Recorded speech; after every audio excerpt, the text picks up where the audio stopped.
ప్రభావతి రోహిణి దగ్గరికి వెళ్ళి మీ నాన్నగారు రేపు వస్తున్నారా అని చెప్పేసి అయితే అడుగుతూ ఉంటుంది. ఆ మాటలు వినగానే అక్కడ ఉన్న రోహిణి అయితే మా నాన్నగారికి ఏదో బిజీ షెడ్యూల్ ఉందంట, మా మావయ్యని పంపిస్తున్నారు, మా మావయ్య గారు వస్తున్నారు అని చెప్పేసి అయితే అంటూ ఉంటుంది. ఆ మాటలు వినగానే అక్కడ ఉన్న ప్రభావతి అయితే చాలా సంతోషిస్తూ సర్లే ఎవరొస్తే ఏముంది, నీ ఫ్యామిలీ నుండి ఎవరో ఒకరు వస్తున్నారు కదా అని చెప్పేసి అయితే అనుకుంటూ మాట్లాడుకుంటూ ఉంటారు. ఇంతలో ఉదయాన్నే లెగిచి అందరూ ఊరు బయలుదేరుతూ ఉంటారు. అది చూడగానే అక్కడ ఉన్న ప్రభావతి అయితే అమ్మ రోహిణి మీ మామయ్య వస్తున్నారా అని చెప్పేసి అయితే అడుగుతూ ఉంటుంది.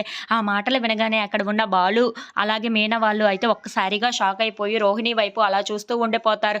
ఇంతలో అక్కడ ఉన్న రోహిణి అయితే ఆ బస్సులో వస్తున్నారంట, ఇప్పుడే బస్సు ఎక్కారంట అని చెప్పేసి అయితే అంటూ ఉంటుంది.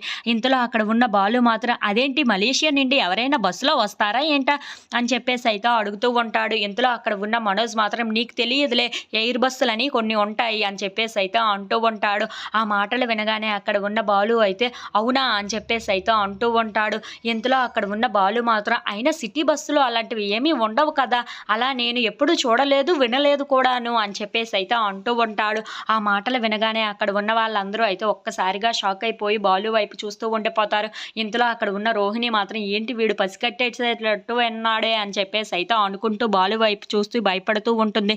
ఇంతలో అక్కడ ఉన్న బాలు మాత్రం ఇదేదో అడ్డం వ్యవహారం లాగా ఉంది, అదేంటో తెలుసుకోవాలి అని చెప్పేసి అయితే అనుకుంటూ అలా ఆలోచిస్తూ రోహిణి వైపు అలా చూస్తూ ఉండిపోతాడు. If you like this video please subscribe.